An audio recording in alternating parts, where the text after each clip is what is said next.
Hey, good morning, everyone. Can you hear me in the back? Great to see all of you, Mr. Chairman. Always a pleasure. We're going to get that last seat in Congress, all but one, New Jersey. I'd be remiss if I didn't give a shout out to one of my favorite people on the planet over here, Yvette Lewis, on your election. Thank you for your service. Yvette is someone that I've always called on for guidance.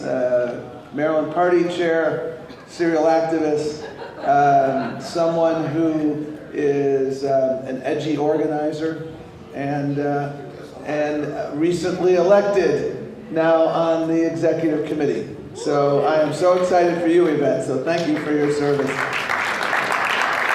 I also want to give a shout out, there's a labor organizer there in the back, and you look at what's been happening across America with teachers. They've been inspiring us. You know, they wanted to write the death knell of the labor movement. They thought that the Janus case was going to be the final fork. They wanted, as Lee Saunders has often said, they wanted to put labor on the menu by making sure we weren't at the table. And I'll tell you folks, they were wrong. They didn't know Randy Weingart, they didn't know Glenn Middleton, they didn't know Lee Saunders, they didn't know Jim Bolton, they didn't know all of the leaders of the labor movement. They were, my friend Stuart Applebaum, probably in this room somewhere, causing good trouble. Stuart, all of you. I mean, when I think of the Eastern Caucus, I think of the power of organized labor, among other things. And that has been such a force for us. It's just amazing. You look at union membership is going up. The work that you're doing, you look at public perceptions of labor movement. It is on the upswing. That is remarkable. And that is appropriate. People are starting to appreciate again that it was the labor movement that brought us the weekend. Yes.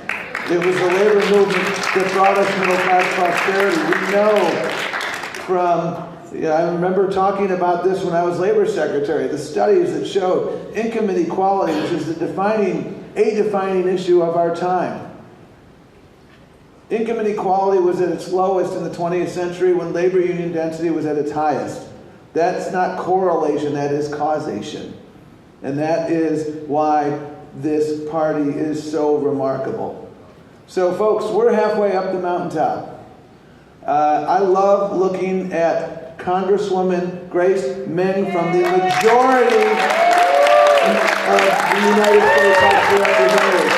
That brings a smile to my face every time. And Grace has been, as you know, a spectacular partner on the DNC. She is a spectacular leader in Congress and has been a great friend on a personal level. Grace, thank you for your multifaceted service to this country. And folks, we've got to keep the momentum up. And we're getting a lot done. It's amazing. You know, we've been organizing like never before. We had a presentation yesterday that you saw that showed our investments made a difference. We invested more last year than any midterm cycle in our history. We will continue those investments.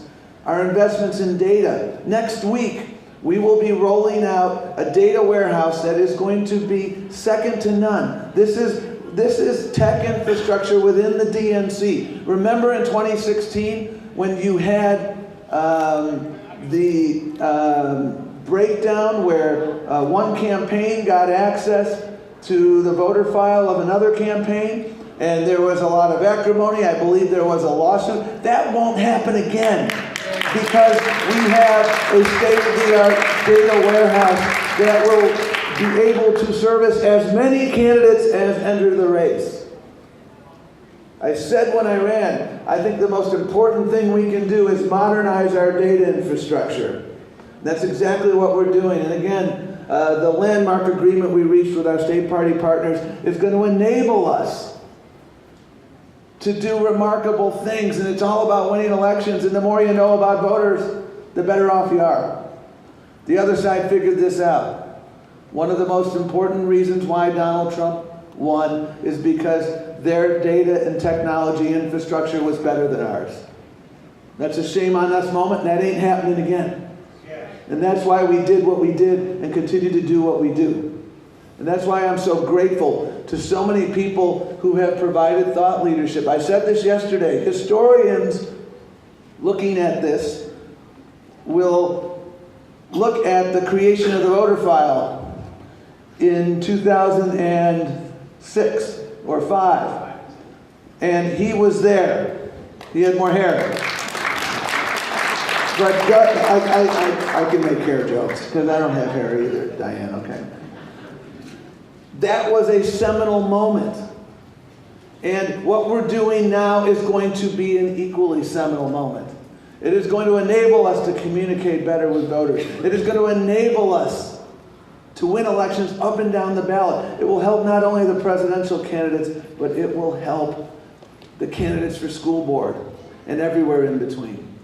That's the work we're doing. That's what we're doing. And the most important thing, frankly, the thing that keeps me up the most at night right now is that we absolutely need to continue to raise the money so that we can continue this momentum.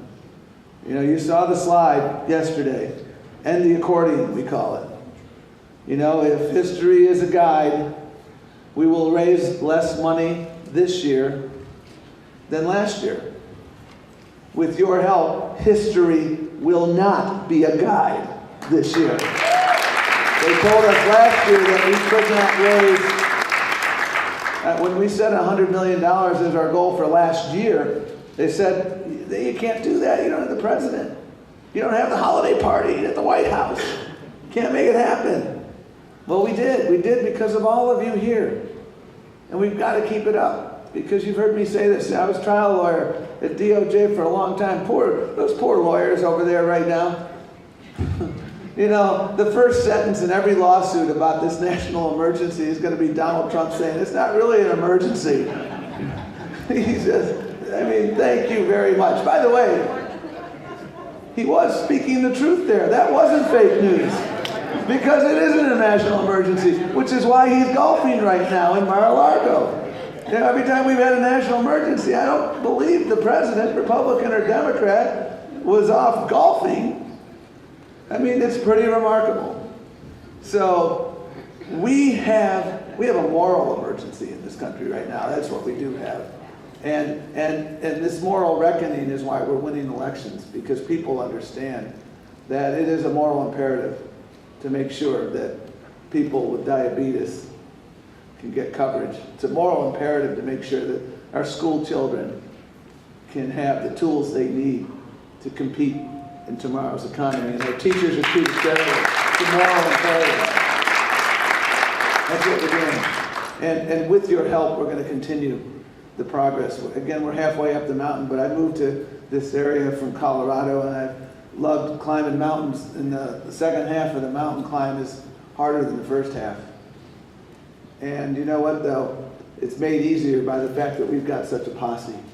So many people with a unity of purpose. A leader in the United States House of Representatives who I think is going to go down as the most remarkable speaker in American history.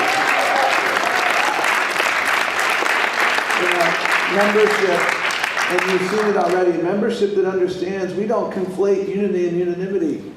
We may have some differences on how we get from 90% coverage to 100% coverage, but we all know we want to get to 100%. We may have some differences of how to address climate change, but we know it's real. They don't think so.